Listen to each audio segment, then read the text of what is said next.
CitrixBleed 2 runs rampant on the open internet, being exploited in the wild.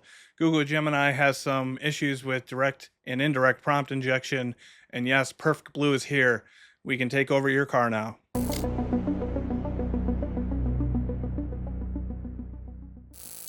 Hello, everyone, and welcome back to another week of our Cybersecurity Executive Brief. I'm Corey Wolf, Director of Offensive Security at Risk 360, and today is Wednesday, July 16th, 2025. I hope you're all enjoying your summer as we continue to move along. What also, cheap joke time, is moving along are prompt injection attacks in phishing emails. So you might remember a couple weeks ago, I'm a dad now, so the dad jokes have just been getting next level. I apologize. But a couple weeks ago, we talked through Copilot having a vulnerability essentially where threat actors were they're doing some prompt engineering in an email, which they sent to a target. And if the target asked to summarize that email or really ask Copilot to do anything related to that email, and Copilot pulled that email, it would then, in that particular case, exfiltrate data out of the tenant to the attacker-controlled servers. We have something similar happening here to where Gemini has, I guess, a flaw, right? An issue, we'll say. But what we're seeing is threat actors are including prompts in emails. So they're sending emails with these prompts in them. And if the user selects summarize email with Gemini, I haven't actually seen the button, so I'm not 100% sure what it says. But basically, if you summarize that email with Gemini, the text that's in the email is then processed by Gemini and is basically indirect prompt injection. Because what's happening, as you can see here, researchers embedded the following invisible prompt inside an email. And you can see they put it on, basically just white on white text. So the text is there in the email. The user doesn't see it. But of course, if you summarize it with Gemini, Gemini does see it. And Gemini is actually executing these prompts. So threat actors are using this to, excuse me, are using this to basically do, different things through phishing emails.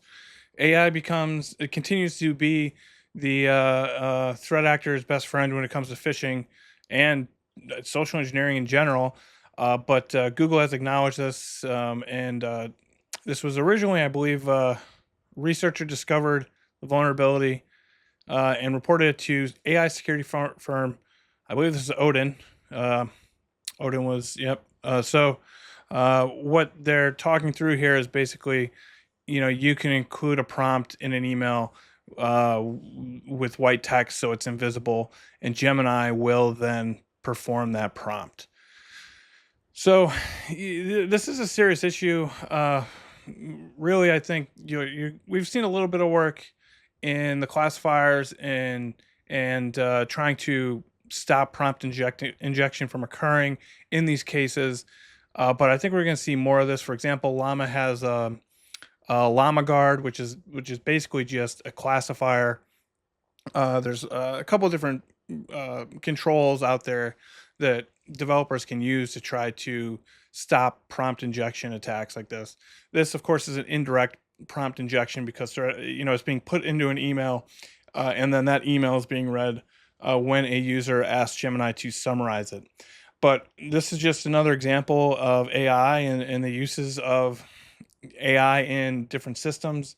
As you can see here, they're calling out how it could expose sensitive data. So, you can basically, again, depending on if it's Gemini, maybe you get Gemini to call out like they did with Copilot. They're starting to see more of it. We're going to continue to see more of it. This is just a technique that's out there, and I wanted to quickly touch on. We're back to 2023. We have CitrixBleed 2. So the original CitrixBleed is where basically it's a exposing memory, where the original CitrixBleed, what would happen was you could send a request to a Citrix host. It would respond with some portion of memory. And oftentimes, threat actors use that to grab session cookies or other data, because what you're getting back in the original CitrixBleed is you're getting the actual memory, the server memory. This occurs because what ends up happening is that uh, certain variables are declared and initialized. And then what happens is the application, for various reasons, which threat actors can induce here, the application doesn't set that variable. So the variable is initialized.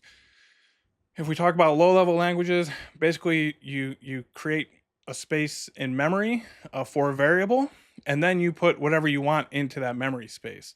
So and I believe Citrix is written in C or C. I think it's C. But what happens is, you say, okay, allocate this memory for me for this variable I'm going to use. Then when you're ready to do something with that, you put that information into that allocated memory space. You do whatever you're going to do with it. What ends up happening with CitrixBleed and CitrixBleed 2 is that that memory space is allocated, but because of various reasons, primarily based on the web request, there's nothing put into that memory space. And then the application responds with what it thinks is that variable. It's not. It's just whatever memory was sitting in there, and it responds back with this. So what you can end up doing is you can start to leak memory, in this case from a Citrix host. This is a critical, classic rather, out of bounds memory read vulnerability, as you can see here, that gives an unauthenticated attacker access to restricted parts of the memory. So this is stupid easy to exploit. You do not need credentials. You just need to be able to access the web UI of the Citrix host. And what's happening is when you are logging into a Citrix host, log in, there's a username and password, right? You click submit, it sends that request off to the host, to the Citrix host. It's so crazy. But what they're doing is, instead of, so normally it's like, username, in this case, login equals Corey, password equals whatever the password is in that request, that HTTP request. What they're doing is they're removing everything from, let's see, I didn't pull this up before. Let's see if it's in here. Yeah, here you go. So, oh man, I'm getting old. So what you can see is that if you simply just remove, so this should be login equals whatever the login is. If you literally just send the word login to the authentication endpoint, it returns the memory back, which you can see here. Because on the back end, it's saying, okay, when it gets a request or it's starting up, it says, okay, we have a variable called login. When we get a request, store the login name in this variable. But the web request isn't assigning anything to login, right?